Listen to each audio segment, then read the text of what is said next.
vais faire tomber. Ça commence déjà. De ouf. Hola les gars, j'espère que vous allez bien. Aujourd'hui, on se retrouve avec une invitée de taille. Hola. Donc, pour ceux qui ne la connaissent pas, c'est ma copine Célina. Et on est en cours ensemble, en master. On est dans la même école et cette semaine, nous avons une semaine de cours. Donc, elle est venue chez moi. Et on s'est dit que ça serait l'occasion de faire une vidéo YouTube ensemble parce que Célina a toujours voulu se lancer sur YouTube. C'est vrai. Donc je lui ai dit bah tu sais quoi, tu viens faire une vidéo avec moi, comme ça tu verras l'envers du décor. Donc aujourd'hui on m'a habillé pareil et tout en plus, genre on s'est grave... on s'est même pas... On s'est pas concerté. Vraiment on s'est pas concerté. Franchement on a un peu le même style vestimentaire du coup... De ouf. Franchement ouais. Donc du coup on s'était dit qu'on allait faire une vidéo fun, enfin drôle et tout, amusante, légère etc. Et rien de tel que un concours d'anecdotes finalement. Exactement. Donc clairement on n'a aucune personnalité, on a exactement repris le concept de McFly et Carlito. Pour ceux qui ne connaissent pas, en fait, on va se raconter 2 anecdotes chacune. Et l'anecdote est soit vraie, soit fausse. Et donc l'autre personne va devoir deviner si elle est vraie ou fausse. Et selon si on a réussi à deviner ou pas, on a un point. Ou le point revient à l'autre. Et à la fin, celle qui a le plus de points peut donner un gage à l'autre. Donc du coup, on va commencer tout de suite par les anecdotes. Alors, qui commence? Qui commence? Enfin, un Shifumi? Shifumi, en une manche. Ouais. Shifumi. Bon, c'est moi qui commence. Tu commences? Alors, j'ai 2 anecdotes, j'en ai une un peu longue et une un peu courte. Bon, du coup, je vais commencer par l'anecdote courte. Alors, en fait, c'était quand j'étais petite. Genre, j'arrive pas à être sérieuse, du coup, tu vas me dire qu'en fait, genre, je raconte un truc qui est faux. Alors qu'en fait, ça se trouve, c'est juste vrai, mais c'est juste moi qui rigole parce que j'arrive pas à être sérieuse. Donc, en fait, j'étais petite. Genre, faut savoir que mes parents sont divorcés. Et que en fait quand j'étais petite, je devais prendre l'avion pour aller chez l'un ou chez l'autre parce qu'ils habitaient aux extrémités de la France, les deux en fait. Et tu sais en fait quand t'es petit et que tu voyages tout seul en avion, chez Air France t'as t'as un service qui s'appelle les UM. En fait genre c'est les hôtesses de l'air ou les stewards qui t'accompagnent dans l'avion, du décollage à l'atterrissage pour pas que tu te perdes et que tu sois tout seul. Et je devais avoir peut-être entre 5 et 8 ans, tu vois, vraiment j'étais petite. Et en fait j'avais un problème avec l'avion, c'est que j'avais toujours des otites. Genre vraiment j'avais toujours des otites. Et donc c'était un vol comme un autre. Et mon oreille commence à se boucher. Et de là, grosse otite, enfin j'avais hyper mal, grosse douleur et tout. Du coup j'appelle sur le petit bouton un steward ou une hôtesse de l'air. Et là, c'est un steward qui arrive, donc je lui explique, je lui dis que j'ai super mal à l'oreille, et il me dit bah attends, moi j'ai une technique spéciale justement pour les otites et les douleurs d'oreille en avion. Je reviens. Et là il arrive avec un gobelet, et en fait il avait mis un coton dans le fond avec de l'eau bouillante, genre imbibé d'eau bouillante. Et il m'a dit en fait il faut que je colle le gobelet à mon oreille et ça va me la déboucher. Sauf qu'en fait donc moi je le colle et ça me faisait rien, donc il me dit bah vas-y penche un peu ta tête pour que le coton, je sais pas, pour que ça agisse mieux, je sais pas. Donc moi je penche la tête et en fait l'eau elle était pas complètement imbibée dans le coton. Et là c'est pas l'eau bouillante qui me coule dessus. Et en fait il avait pas bien appuyé le gobelet sur mon oreille et du coup tu sais j'avais un trou et genre toute l'eau bouillante a coulé partout sur mon cou. Et genre du coup j'ai hurlé de douleur parce que c'était vraiment de l'eau brûlante, enfin. Et j'ai pleuré en plus, enfin j'étais vraiment toute petite et tout. Et genre je descends de l'avion et c'était mes grands-parents qui étaient venus me chercher. Et du coup j'avais une énorme trace rouge tout le long, tu vois, parce qu'une brûlure quand même, enfin ça se voit genre. Ma grand-mère elle pète scandale. Elle se dit mais genre wow, je récupère comment ma petite fille, enfin c'est honteux tu vois. Et Air France pour nous dédommager, ils m'ont offert une valise orange.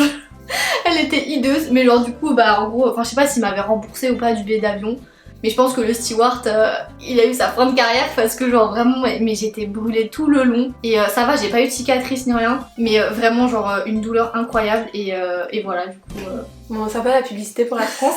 Désolée, non en vrai c'était grave bien excusé, il m'avait offert une valise. Elle était trop moche, en plus elle était orange, on me dit en quelle année, enfin bref. Alors à ton avis, est-ce que l'anecdote est vraie? Sincèrement je pense qu'elle est vraie, parce que moi genre j'avais aussi des problèmes d'oreille et tout, il y a des trucs qui peuvent arriver, et je pense que c'est vrai. À moins que tu t'as changé un truc dans l'histoire. Parce que je vous explique, on peut très bien raconter une anecdote qui de base est vraie, et changer la fin ou changer certains moments de façon à ce qu'elle soit fausse. Donc à voir. Est-ce que j'ai pris une base qui était vraie et j'ai changé des trucs, ou est-ce que c'est vraiment une anecdote 100% vraie? Bah moi je pense qu'elle est vraie. Elle est vraie. Oh yes, j'ai Bon, elle a un point du coup. Ouais. J'afficherai les points. Ouais. Tu sais, sur le montage. Ok. Ah ça monte. Bah alors, moi ça se passe sur Instagram. Pour changer. Genre, je commence à me faire suivre par... donc, c'est un champion en athlétisme. Donc le mec champion. Faut savoir qu'elle elle baigne dans le milieu de l'athlétisme, des Jeux Olympiques et de Nike. Elle est fan de Nike. Voilà, c'est grande sportive. Oui, enfin, j'étais anciennement. Et moi je suis là. Voilà. Et donc en gros, donc mec champion du monde et tout ça, genre certifié sur Insta et tout. Donc il commence à me suivre sur Insta, enfin il commence à liker les photos et à me suivre sur Insta et tout. Sachant le mec c'est un mec qui connaît mon frère. Donc mais toute ma famille est dans l'athlète et tout.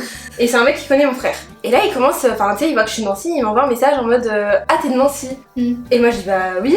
Et en fait le mec il me parle etc et tout. Il me dit ouais j'étais à Nancy il y a pas longtemps, j'étais en soirée, je suis déçue de pas t'avoir croisé etc et tout. Et genre j'étais en mode ben déjà moi méga impressionné le mec champion du monde et tout. Bah ouais. Tu sais c'est genre. Il t'avait repéré donc. Ouais de ouf tu vois, genre je me dis mais c'est bizarre parce que genre on est vraiment, enfin il doit avoir 6 ans de plus que moi, 6 ou 7 ans de plus que moi. Et en fait enfin je me dis bon feeling etc c'est cool quoi, enfin on parle bien et tout. C'est quand j'étais en TC, je lui dis je suis en TC etc.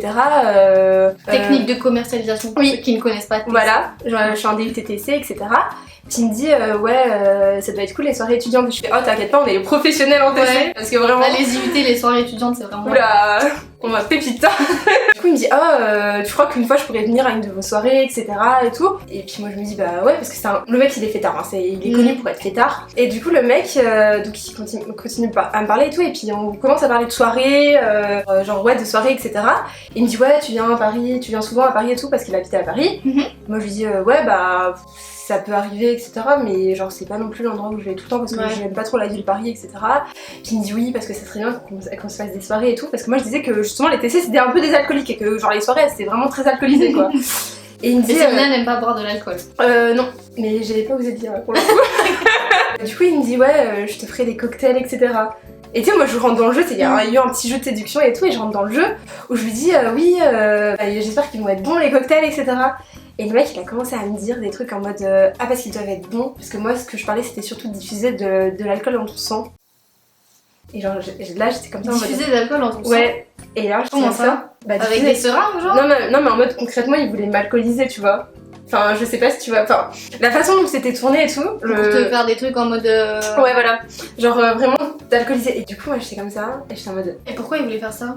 Bah après tu vois ça a commencé à devenir un peu bizarre tu vois les discussions et tout et puis je sais qu'à partir de ce moment là on a plus trop parlé, enfin voilà quoi. En vrai je pense que c'est vrai parce que c'est forcément un truc qui te serait arrivé. Genre vraiment il y aurait toujours des trucs comme ça genre sur Insta et tout. Franchement c'est grave un truc qui a pu t'arriver. C'est faux. Ah bon? Ouais. Je te jure. Je te jure que c'est faux. Je te jure que c'est faux. Sur ma vie c'est faux. Tout est faux. C'est pas arrivé à moi c'est tout. Ah putain. Ça arrive à une c'est grave une bonne idée ça. Ça arrive à une de mes copines. Qui arrive à quelqu'un d'autre. Ouais. Du coup au final le mec a quand même fait ça donc c'est quand même glauque quoi. Oui c'est quand même glauque. Très bizarre. Ok bon bah 2 points pour Célina, 0 pour moi. Ouais. Wouh. Ok alors moi du coup je vais passer à ma deuxième anecdote. Celle-ci elle est un peu plus longue. En gros, donc ça s'est passé l'année dernière. Et l'année dernière j'étais en licence 3, j'étais à Aix-en-Provence. Pour ceux qui connaissent pas trop Aix-en-Provence, c'est un village mais un grand village en fait. Genre c'est des petites rues pavées et tout, enfin voilà, c'est grave mignon et c'est très étudiant. Genre la majorité de la population de la ville c'est des étudiants.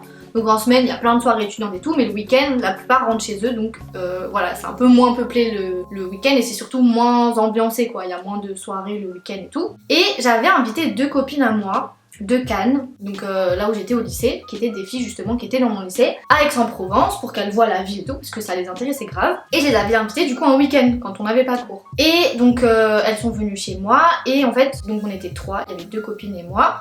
Donc pour la vidéo, je vais les appeler genre Françoise et Yvonne.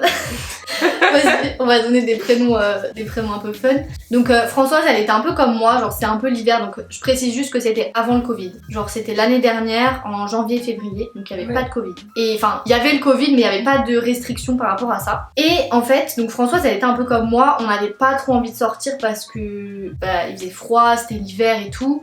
Et Puis même c'était le week-end, donc comme je vous ai dit, il y avait un peu moins d'ambiance que la semaine. Mais ma pote Yvonne, elle était à fond. Genre vraiment, elle voulait absolument sortir, faire la fête. Et du coup, on s'est dit, bah on va faire un peu entre les deux, on va aller dans un bar. Parce qu'elle voulait vraiment aller en boîte et nous, on avait vraiment pas envie d'aller en boîte. Donc on s'est dit, on va aller dans un bar et je connaissais un bar un peu dansanté. Ouais. Où ils mettaient de la musique, donc on y va. Et la semaine, moi j'avais déjà été avec des étudiants, c'était grave bonne ambiance quoi. Sauf qu'en fait, quand on est arrivé, c'était que des darons. Genre vraiment, il y avait que des darons, donc hyper malsain le truc, parce qu'on était quasiment les seules étudiantes dans le bar. Et c'était vraiment des vieilles musiques, tu sais, genre un DJ qui remixait toutes les musiques n'importe comment, genre vraiment n'importe quoi. Du coup, moi avec Françoise, on était là en mode... déjà qu'on n'avait pas trop envie de sortir, et en plus on était dans une soirée bourbier, donc on était là en mode ouais, enfin c'est pas ouf quoi. Ouais, c'est tout traquenard quoi. Et ouais, et ma pote Yvonne, elle était là en mode ouais, pompez l'up, trop fun, enfin elle dansait quand même, tant qu'il y avait de la musique, elle s'amusait. Du coup à un moment on décide toutes les trois de prendre l'air, de sortir un peu s'aérer et de revenir plus tard. Et donc on se balade dans les petites rues pavées d'Aix, et là à un moment on voit un mec hyper bizarre. Genre il avait un pantalon super large et il le tenait en fait avec ses mains, il le tenait comme s'il arrivait pas à tenir tout seul le pantalon, tu vois, comme s'il avait pas de ceinture genre. Et il se cachait dans des zones sombres et il regardait les gens, tu vois. Et il courait comme ça de zone en zone, vu qu'il faisait nuit, tu vois, il y avait certains endroits qui étaient un peu mal éclairés. Il se cachait dans ces endroits-là et regardait les gens, tu vois. Donc nous on a trouvé ça bizarre, avec mes potes, on s'est dit vas-y on va l'espionner, tu vois, genre on va le suivre, parce qu'on veut voir ce qu'il fait, ça se trouve c'est un pédophile ou un malade mental et on en a marre qu'il soit jamais attrapé, tu vois. Donc on s'est dit vas-y, on va faire les justicières ce soir, on va le suivre. Pour les Police Spies. Donc on décide de le suivre. Et en fait ma pote Yvonne qui voulait grave faire la fête, tu vois, elle était derrière, elle s'en foutait, elle nous suivait mais de loin, tu vois. Elle était sur son tel en train de jouer à un jeu de Kim Kardashian là. Et en fait à un moment on arrive dans une grande artère en fait qui fait le périph' du centre-ville de Aix. Et là il y a une voiture qui est garée en fait, avec deux personnes, donc une femme et un homme. Et en fait, on avait l'impression de l'extérieur qu'ils avaient un uniforme de flic, tu sais, avec les bandes réfléchissantes. Et du coup, en fait, la voiture, c'était pas du tout une voiture de flic, donc on pensait que c'était une voiture banalisée, justement, des mecs, tu sais, qui tournaient et qui faisaient des rondes pour les samedis soirs, genre. Et du coup, on s'est dit, attends, est-ce qu'on s'arrêterait pas à leur dire au moins qu'il y a un mec qui est bizarre et qui suit les gens. Et du coup, on a hésité, on a attendu un peu, on a hésité. Et là, j'ai ma pote Yvonne qui voulait faire la fête, qui en avait marre, du coup elle s'est dit allez vas-y je vais toquer à la fenêtre et je vais leur dire parce que j'en ai marre, tu vois. Elle toque et là en ouvrant, quand le mec ouvre la fenêtre, on se rend compte qu'en fait c'était pas du tout des flics, genre c'était juste des gens qui étaient garés en fait et qui avaient des bandes réfléchissantes sur leur polaire ou je sais pas quoi, bref. Et du coup ma pote elle s'est cassée, en mode elle leur a même pas donné d'explication, elle est juste partie. Du coup nous on est venus, on s'est excusé, on a dit excusez-nous, on pensait juste que vous étiez des policiers en voiture banalisée et tout. Bref on est parti. Et tout ce temps là qu'on discutait, et bah le mec on l'a perdu de vue, on l'a vraiment perdu de vue, du coup on était deg avec ma pote et tout, on s'est dit putain on a fait tout ça pour rien et tout, ça se trouve le mec il est vraiment dérangé tu vois. Et donc bref on fait encore un petit peu des ruelles pour voir si on le retrouve pas mais on l'a pas retrouvé. Donc on retourne dans notre bar là.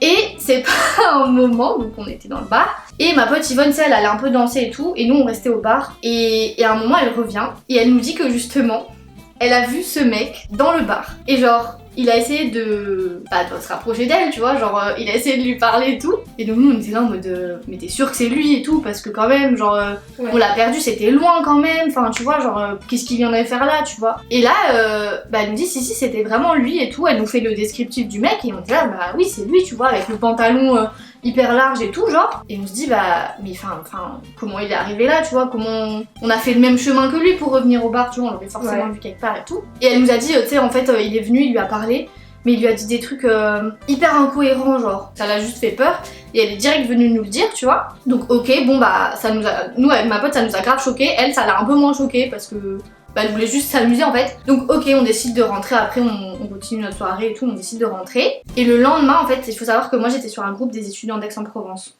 Et tu sais, où en gros, il y avait des fois des filles qui disaient qu'elles se faisaient suivre dans la rue par des mecs et tout, tu vois. Et là, le lendemain, je vois pas, genre une fille qui fait un pavé en expliquant que justement, depuis quelques soirs, avec ses potes filles, quand elles sortent, elles voient toujours un mec hyper bizarre, qui on dirait que il fait des trucs bizarres et qu'il se cache en fait pour regarder les gens mais vraiment de manière très malsaine et tout. Du coup je l'ai direct envoyé à mes potes en mode c'est lui tu vois. Et genre elle a dit, enfin vraiment la description qu'elle en a faite, parce qu'elle avait pas pris de photo, mais la description qu'elle en a faite, genre c'était vraiment lui tu vois. Il y avait pas d'autres moyens possibles, c'était vraiment lui. Et du coup il a jamais été retrouvé mec? Bah non, enfin en tout cas nous on le sait pas, après ça se trouve d'autres personnes l'ont signalé et il s'est fait choper tu vois, mais genre nous non. Alors En fait, tu l'as trop bien raconté, du coup j'ai trop envie de te dire que c'est vrai. Et je me dis peut-être qu'en fait, elle a juste genre changé un truc dans l'histoire. Après non, franchement, genre, si je change, enfin moi perso de ce que j'ai compris des règles, si je change un truc, c'est vraiment une grosse partie de l'histoire, Oui, tu vois. C'est pas genre un petit détail et juste histoire de dire bah non. Ça c'est pour que tu me dises que c'est vrai. Il faut que je dise Non, que c'est vrai. non. Elle essaye de me piéger. Non, en fait, Non, par contre, j'ai trop envie de croire en toi parce que en fait t'étais trop à fond dedans pour j'ai trop envie de croire en toi et pour moi elle est vraie. c'est faux. Non. Comment t'as inventé tout ça? Ouais, je m'étais pas. Alors, en fait, non, il C'est y avait un film que t'as Alors, regardé? il y avait vraiment un mec bizarre. Sauf qu'en fait, au moment où on a parlé à la voiture banalisée, Ouais. enfin la fausse voiture banalisée de flic, on l'a perdu et on l'a vraiment perdu, tu vois. Le mec. Ok. Il n'y a pas eu ce délire après de on l'a retrouvé dans le bar et sur le groupe d'Aix-en-Provence. En fait, parce que genre dans le groupe j'étais vraiment dans un groupe d'étudiants d'Aix-en-Provence et il y avait vraiment des témoignages comme ça de filles à chaque fois qui parlaient de mecs qui les suivaient, mais il n'y avait jamais d'histoire de ce mec-là. Enfin, à mon avis, c'était juste un mec un peu bizarre ou qui était un peu bourré ou je ne sais quoi et qui était juste chelou. Ouais, tu vois. je vois. Du coup, ça fait 1 pour moi, 2 pour toi. Ok. Bon, c'est à mon tour. Allez, vas-y. Alors, Dernière anecdote. ouais. Ouais, je reste dans le thème du sport. Du coup. Ok. Full sport, je vous l'avais dit. Alors, C'est bien. c'était à mes premiers championnats de France. Ok. Donc, j'étais en cadette. Donc, faut savoir que les championnats de France individuels, on peut les faire qu'à partir de cadette. Donc, je crois que j'étais en seconde. Du coup, mes premiers championnats de France, c'était des championnats de France de cross. Ça se passait à Avignon. Et en fait, moi, j'ai mon club à l'époque. Donc, je viens d'une petite ville de l'est de la France qui s'appelle Sarrebourg. Et c'est un club qui regroupait aussi Sarreguemines, qui est une autre ville à côté. Et en fait, du coup, on se retrouvait dans un hôtel, un hôtel 3 étoiles d'ailleurs, c'était un Best Western, stylé. Et c'était pas un hôtel à étage, c'était un hôtel, en mode il y avait pas d'étage. Donc on avait une suite avec une terrasse et tout. Puis après là, il y a les gens de Sarreguemines. Alors faut savoir que moi je m'entendais grave bien avec les gens de Sarreguemines et tout, et je suis une personne assez sociable.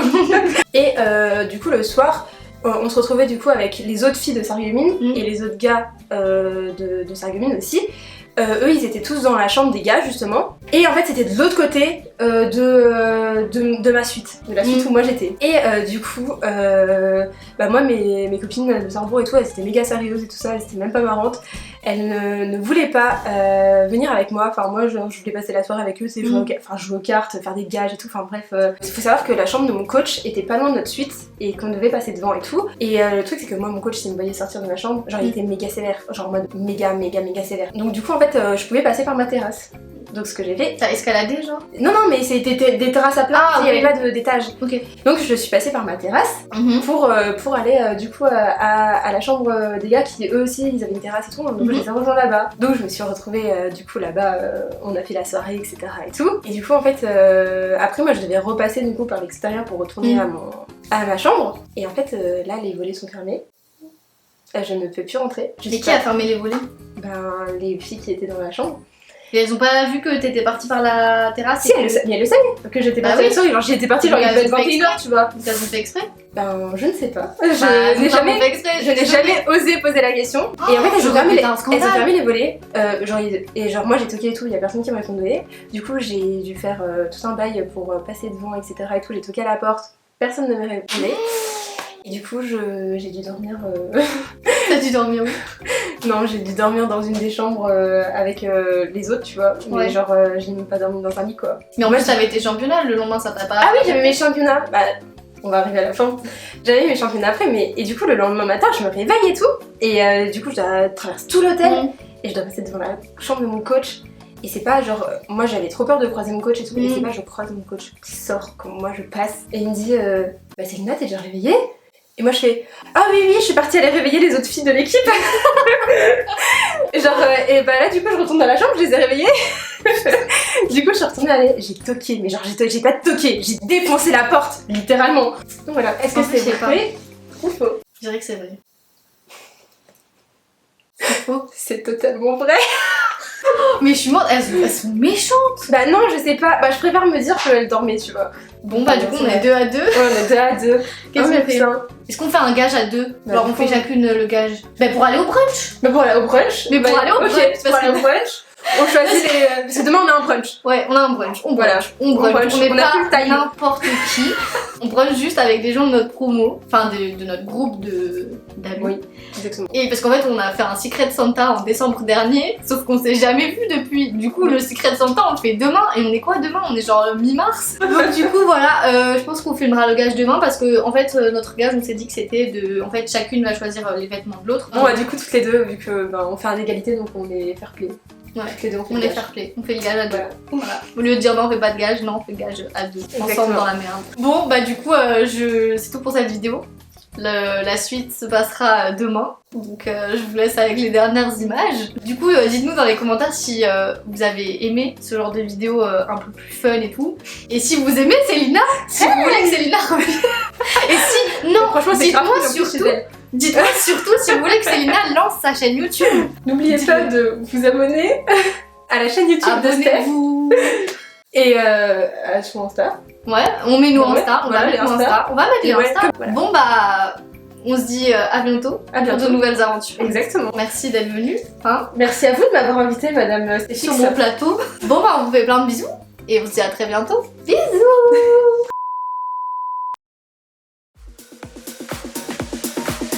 Don't be fooled by the rocks that I got. I'm still Jenny from the block. Used to have a little, now I have a lot. No matter where I go, I know where I came from. Très sauvage, Très dommage. Très bois de Boulogne. très bois de Boulogne. Y'a rien qui va. Y'a rien qui va. Protégez-vous. Dans quel sens du coup? Don't be fooled by the rocks that I got. I'm still Jenny from the block. Used to have a little, now I have a lot. No matter where I go, I know where I came from. Bon bah du coup on rentre là. C'était très drôle, mais personne s'est rendu compte en fait qu'on avait un style décalé. À se demander Je suis si choquée. on s'habille déjà mal de base. On a failli se faire arrêter par la fashion police. Ouais franchement c'était sympa, c'était sympa, marrant. C'était sympa. C'était très marrant. On s'est bien marré. En tout cas ce matin en choisissant les vêtements on a bien rigolé. Voilà, c'était chouette. Bon moment. Nothing phony, don't hate on me. What you get is what you see. Don't be fooled by the rocks